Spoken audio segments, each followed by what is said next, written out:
और ललितपुर से खबर है। यहां पर दबंगों ने घर के बाहर गाड़ी खड़ी करने को लेकर बवाल काट दिया।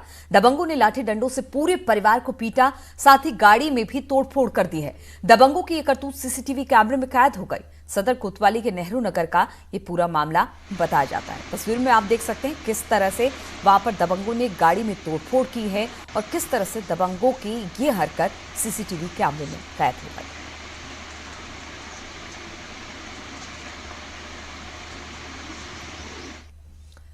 सहारनपुर मंडलायुक्त संजय कुमार मुजफ्फरनगर पहुंचे, जहां उन्होंने छपार और पुरकाजी इलाके में कई जगहों पर निरीक्षण किया।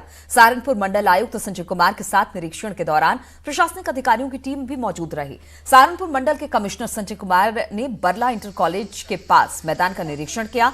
निरीक्षण के दौरान कमिश्नर ने वहां के लोगों की समस्याएं सुनी और संबंधित अधिकारियों को तुरंत निस्तारण के आदेश भी दिए। आगमन हुआ और गांव में हमने भ्रमण किया यहाँ के स्कूल का। यहाँ का जो संपर्क मार्ग था उससे रिलेटेड कुछ समस्याएं थी, तो उसके वाइडनिंग का एक प्रस्ताव पूर्व में शासन गया है। और क्योंकि यहाँ पे बहुत भारी मात्रा में ट्रैक्टर ट्रालियाँ गन्ने की गुजरती हैं, यह सहारनपुर की कनेक्टिविटी भी देता है और उत्तरांचल भी बहुत नज़दीक है। इस वजह से इस सड़क इस मार्ग के चौड़ीकरण का कार्य और इसके पैचवर्क का भी काम तत्काल हो गया। और उत्तर प्रदेश में अनामिका शुक्ला नाम की शिक्षिका रहस्य बनी चुकी है। दस्तावेजों में कई नाम सामने आ चुके हैं। सरकारी खजाने पर डाका डालने वाली अनामिका शुक्ला को लेकर खुलासे पर खुलासे हो रहे हैं। पुलिस की छानबीन में हर दिन नया एंगल निकलकर सामने आ जाता है।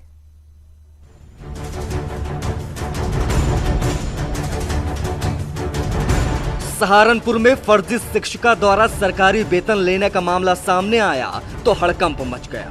और उसके बाद जब इस मामले में खुलासे होने शुरू हुए तो पूरा का पूरा शिक्षा विभाग कटघरे में खड़ा हो गया।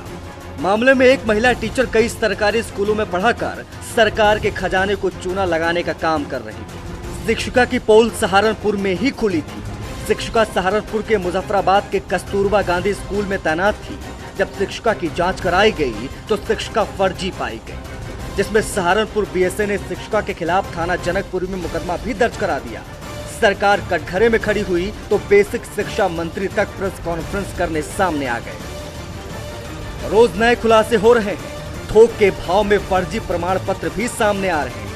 अनामिका शुक्ला प्रकरण में नया मोड़ उस वक्त आया जब असली अनामिका के सामने आने के बाद प्रयागराज की कथित अनामिका शुक्ला ने प्रयागराज के बीएसए को व्हाट्सएप के जरिए अपना इस्तीफा भेज दिया। प्रयागराज की अनामिका के खिलाफ भी 2 दिन पहले ही एफआईआर दर्ज हुई थी। फर्रुखाबाद के कायमगंज के रहने वाले रीना सिंह ने प्रयागराज में अनामिका शुक्ला के नाम पर नौकरी हासिल की थी। अनामिका शुक्ला के ही एजुकेशनल डॉक्यूमेंट्स का इस्तेमाल किया गया था। वहीं सबके बीच असली अनामिका शुक्ला भी सामने आई। असली अनामिका शुक्ला गोंडा की रहने वाली है और तमाम आरोपों के बाद उन्होंने बीएसए के दफ्तर का रुख किया। साथ ही आरोप लगाया कि उनके डॉक्यूमेंट्स का गलत इस्तेमाल हुआ है। अनामिका शुक्ला बीएसए दफ्तर में अपने सारे अभिलेख लेकर बीएसए इंद्रजीत प्रजापति से मिली। अपने पति और बच्चों के साथ पहुंची अनामिका ने वहां एक एक कर अपने सारे डॉक्यूमेंट्स प्रस्तुत किए और खुद को बेकसूर बताया। मीडिया के माध्यम से मुझे पता चला कि इस अभिलेख पर बहुत से लोग फर्जी नौकरियां कर रहे हैं और मैं ही असली अनामिका शुक्ला हूं। इसलिए मैं अपने समस्त अभिलेखों के साथ में जिला बेसिक शिक्षा अधिकारी के सामने प्रस्तुत हुई और अपना पक्ष रखा। पूरे मामले में एसटीएफ तक ने पूछताछ की। आईबी भी छानबीन में जुटी है। सियासत भी हुई। प्रियंका गांधी ने सरकार से माफी मांगने तक की अपील की। असली अनामिका शुक्ला ने 2017 में कस्तूरबा स्कूल बस्ती के अलावा लखनऊ, सुल्तानपुर, देवपुरी और मिर्जापुर में विज्ञान शिक्षिका के पद के लिए आवेदन किया था, लेकिन आवेदन के लिए इस्तेमाल हुए दस्तावेज दलालों के हाथ लग गए और देखते ही देखते फर्जी तरीके से 25 अनामिका शुक्ला टीचर बन गए। Bureau report, news 18। और इसी पर अपडेट के लिए बात करते हैं। हमारे संवाददाता प्रयागराज से सर्वेश दुबे हमारे साथ जुड़ रहे हैं। सर्वेश, रोज अनामिका शुक्ला मामले में एक नया मोड़ आ जाता है, छानबीन चल रही है, फिलहाल क्या अपडेट है इसको लेकर? देखिए, पूरा मामला सामने आने के बाद से ही शिक्षा महकमे में हड़कंप मचा हुआ है और इस मामले में बेसिक शिक्षा मंत्री को भी सफाई देनी पड़ी थी। उन्होंने जिस तरह से बताया था कि 9 जिलों में फिलहाल अनामिका शुक्ला के डॉक्यूमेंट का इस्तेमाल करके तमाम अलग अलग शिक्षिकाएं जो कि फर्जी शिक्षिका कह सकते हैं, उन्होंने नौकरी हासिल की थी और नौकरी कर रही थी। और इसमें दिलचस्प मामला यह आया है कि 9 जिलों में से 6 जिलों में उनको वेतन का भुगतान किया गया है। तो कुल मिलाकर 12.5 लाख से ज़्यादा की धनराशि जो है वो भुगतान की गई है। बड़ी लापरवाही अधिकारियों की ये कहेंगे कि बगैर असली डॉक्यूमेंट्स देखे यानी ओरिजिनल डॉक्यूमेंट्स के देखे किस आधार पर आखिर अधिकारियों ने उनको भुगतान दे दिया।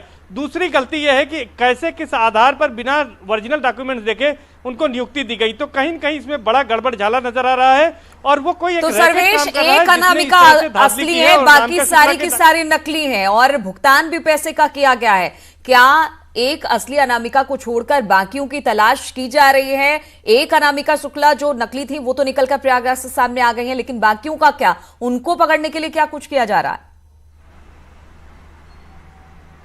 जी, निश्चित तौर पर प्रशासन अब इसमें कार्रवाई कर रहा है। अलग अलग शहरों में जहां पर अनामिका के फर्जी डॉक्यूमेंट्स के से नौकरी हासिल की गई थी वहां पर बीएसए की ओर से मुकदमा दर्ज कराया गया है और इस पूरे मामले में भी जांच चल रही है, कार्रवाई हो रही है। और जब असली अनामिका गोंडा में सामने आई है और वो कस्तूरबा गांधी में खास बात है कि नौकरी भी नहीं कर रही है, तो अब बड़ा सवाल यही है कि उस रैकेट को कैसे पुलिस खुलासा करती है और जो तमाम प्रॉक्सी करके जो अनामिका पढ़ा रही थी, जो फर्जी शिक्षिकाएं पढ़ा रही थी, बिल्कुल। तो उनके शिक्षा खिलाफ क्या कार्रवाई विभाग करती में है, किस यही तरह बात- से भ्रष्टाचार हो रहा था और एक दो दिन नहीं कई सालों से चल रहा था, एक ही नाम के कई लोग नौकरी कर रहे थे, वो भी फर्जी दस्तावेज के साथ। अब पूरे मामले के खुलासे में पुलिस और एसटीएफ जुटी हुई है। बहुत बहुत शुक्रिया आपका सर्वेश, तमाम जानकारी देने के लिए। चलिए, इसी के साथ इस बुलेटिन में फिलहाल इतना ही। रुकेंगे छोटे से ब्रेक के लिए, लेकिन ब्रेक के बाद भी खबरों का सिलसिला लगातार जारी है।